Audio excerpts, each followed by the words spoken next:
On Billingham Stars TV, as you saw at the beginning of the weekend, we announced the coaching staff of Stephen Foster and Rob Wilkinson returning to head up the new campaign for the Stars.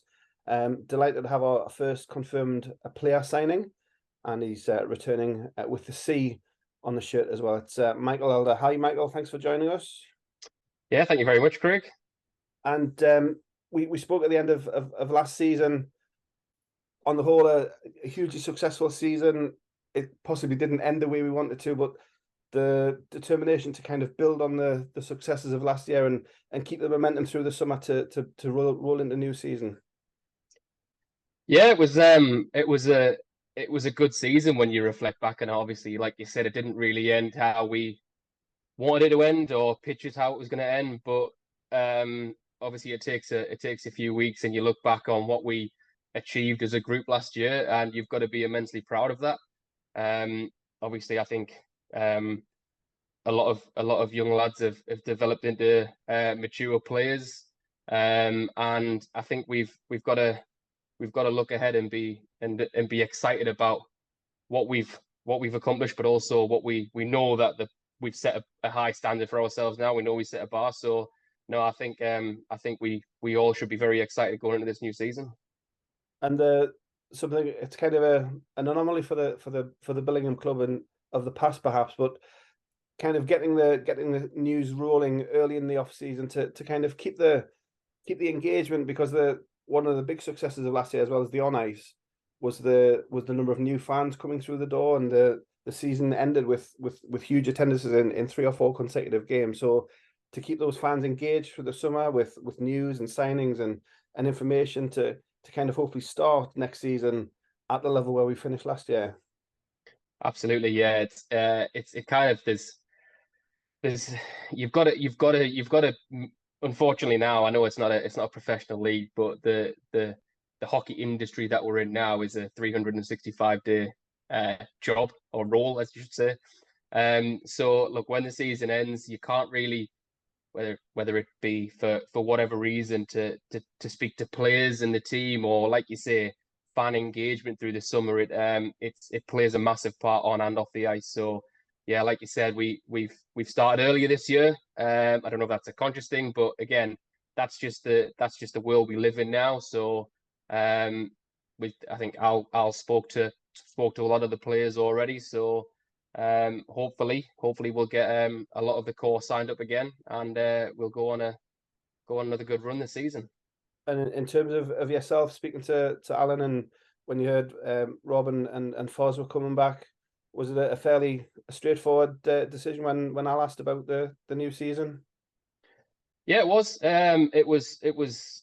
I've spoken to Al 3 or 4 times since the season ended. Again, the first thing to do is reflect on what last season was as a club, not just on the ice but off the ice as well. And we've got to look at what areas we can improve in. Do you know what I mean? That's something that I've always pushed, is setting a high standard that we for an on ice product, but also we're not perfect. There's lots of areas to improve. So how can we address those in the off season? Is there anything I can do to help to address those?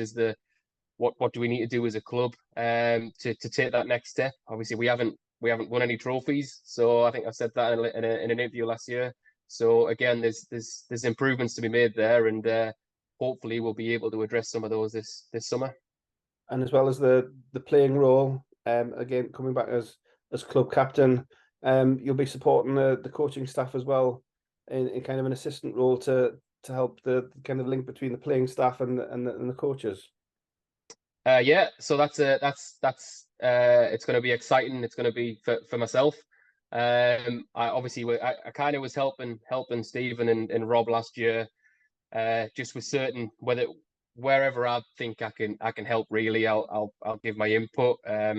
Obviously, it's up to Rob and Foz, the final decision. But if I notice an improvement, or we should be trying this, then I'll always put my opinion forward. So. And again, I hope that takes the next step this season. I think we're due to sit down as a coaching group in the next few weeks here, and again sort out what we want what we want to do for the new season, what style of play we want to play, how can we get the best out of the players that we're going to be able to sign. So no, it's an exciting role for myself, and yeah, hopefully we can all work together to come together and get that same goal at the end of the season. The division next year will have a bit of a different look. Obviously, in the last few days, we've had some news. The Hull Jets have come up from Division 2, which is fantastic to see them in morally Division 1. But perhaps the bigger news that Solway taking a step up to the national division, and while we'll miss them in North 1, it's been a fantastic rivalry over the last decade. It's been. Obviously, we wish Martin and the guys in Solway all the very best at the national level, but it does change the competition in our division drastically. Yeah, first of all, obviously, good luck to Martin, Struan, and the team up at Solway. So we'll be keeping tabs on how they get on in the National League, and I think they'll do well. They've always put a good side together, and I know Martin will probably be putting a great side together for the National Division. So and again, yeah, it's going to blow our league wide open. I think with the news, especially coming so early on in the summer, teams might look at this as an opportunity. Now that's all we've gone. Again, I've alluded to this last year. If you want to be the best, you've got to beat the best, and now the best's gone. So it's gonna be interesting. I think it puts a lot of pressure on the teams that were trying to push Solway for results last season. It puts a bit more pressure on them to come and play their best hockey night in, night out. But again, although they've gone, it's exciting because, like you say, it's Solway have been the best team at our level in the country for the past 3 or 4 years, and especially in our league for a long time now. They've established themselves, and rightly so. So it's encouraging for all of us. And again, we're going into the season now where anyone could really win the league. We've seen it last year, 2 down to 8. Any team can beat anyone. And look, if you look at a season series and you play each other 4 times, if you're going to take 2 or 3 or 4 out of 2 or 3 games out of those 4, then you're going to put yourself in good stead to finish high up that table. So no, it's exciting. And again, like you said, yeah, Hull, we don't really know what to make of them. They've obviously I think it was Hull and Telford were battling it out for 1 and 2 in the league below, and I know a few of the players on each of those teams, and they're good players. You know, they could play on a side in our league any day of the week. So I know Andy did this for a few years down in Hull, and I know they've got a great setup down there from juniors all the way through, and now they've got a team from under 10s right the way through in National League. So they've got a good development setup. They'll be able to put a strong side together. So yeah, it's exciting, and looking forward to going back to Hull to play. Yeah, the division, as I say, I think the rise of Solway kind of proves the development ethos of Division 1 and the clubs in this division, and looking at the development, one of the other developments, too many developments.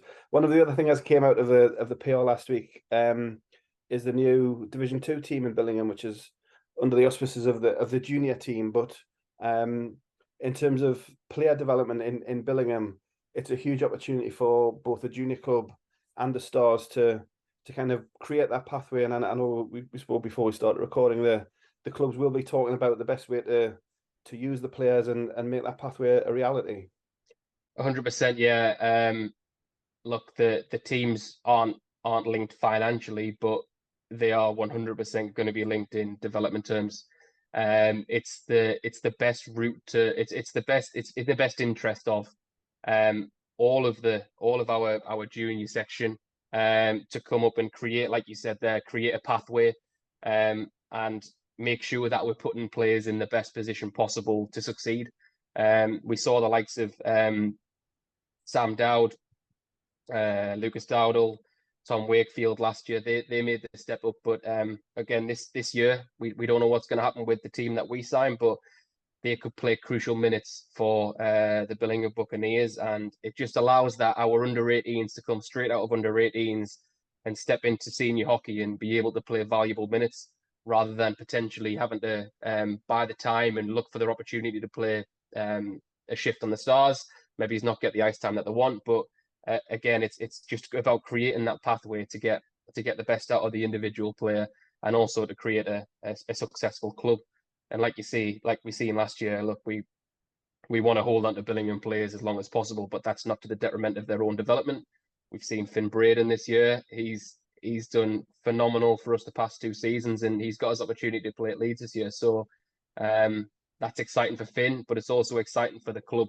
For us, it gives kids that are coming to us that Billingham isn't it doesn't just stop there, but we're trying to create an environment in which everyone can succeed. So it's going to be an exciting partnership. We're due to sit down in a few weeks' time to iron everything out, but no, it's exciting for hockey in Billingham.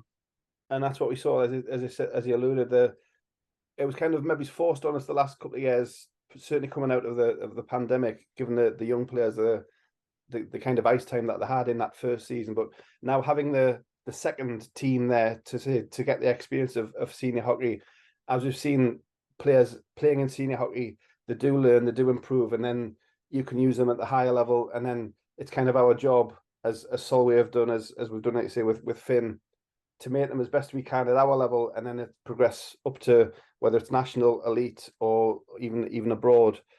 That's kind of the job at teams of our level. Yeah, and look, yeah, like I said, we'd love to keep on to these players because the vital parts of our team. Obviously, Finn was a 30-goal scorer last year, and to replace a 30-goal scorer in this league it's tough. You know what I mean? You're either bringing an import in, or you're bringing a Brit in, but they're not sitting on our doorstep. So it is tough, but again, that's the beauty of hockey, and the path that we want to create at Billingham is nothing's unachievable. So no, it's very exciting to be a part of.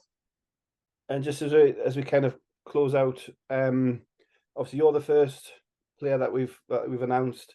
You've said Alan's been talking to last year's players. Do you foresee, obviously the hopefully bring the core, but do you see are we always looking to improve and change, and where there are improvements available? 100%, yeah. Obviously, I don't want to give too much away, but yeah, there's, like I said, we've lost Finn this year, so we're gonna have to replace him with someone, or we're gonna have to look elsewhere for those goals. You know what I mean? Other players are gonna have to step up, myself included. So it's not a one-man team, but it's by committee. So yeah, we're always looking to improve, whether that is bringing new players in, or something that me, Stephen, and Rob will sit down and talk over the next week. And how can we make sure that we're getting the best out of every single individual on our team? I know I've spoke to a few players individually this off season, and they were disappointed in their season last year, because I think they obviously we do set high expectations, and people set high expectations for themselves. So we've got to evaluate everyone individually and make sure that they're reaching their full potential. And hopefully, if we do that and everyone does that, then we'll be in a good position to compete every night. But yeah, I'm sure there'll be some exciting news for the fans coming out over the summer. Yeah, and finishing on the fans, as I said, one of the off ice successes last year was the new fans able to attract with the way the hockey was played, or the game night, or the winning, which was huge at the Forum last year. Keeping hold of those fans this summer, as I say, we will have plenty of news to keep them engaged, and we kind of ask them to kind of keep across our social channels, the website, and kind of keep in touch with us, and we'll keep in touch with them as much as we can over the summer to let them know what's going on, and keep them in the loop. And very much part of, I think we said it a few times at the end, the whole club kind of grew last year so keep that together, so that when we do hit the ground in September, when the season starts, we're maybe starting from the attendances where we finished in March, April time. That's the goal. Yeah, that's the goal, and that's where I find it most interesting as well, is how we can improve as a club off the ice, whether that be commercially, or what can we do in terms of fan engagement. That's something that I think is really important. Like you said, we've got the start of what can be a really good player fan engagement. We're looking to do more. Or I'm always open to suggestions of what we would like to see from fans or anything like that. It's we're always and we try to encourage that as players as well. And how do we want to get more involved in the community? So yeah, it's hugely important.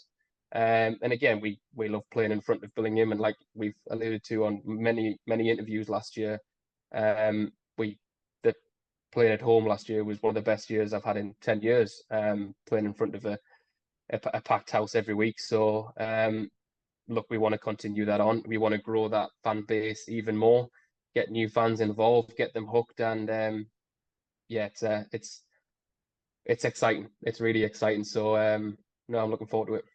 Excellent. Well, as we said at the trailers this week, the road to 23-24 starts here. You're the first name on the team sheet, so welcome to Michael, and thanks for your time tonight, and we'll no doubt catch up again through the summer. Perfect. Thank you very much, Craig.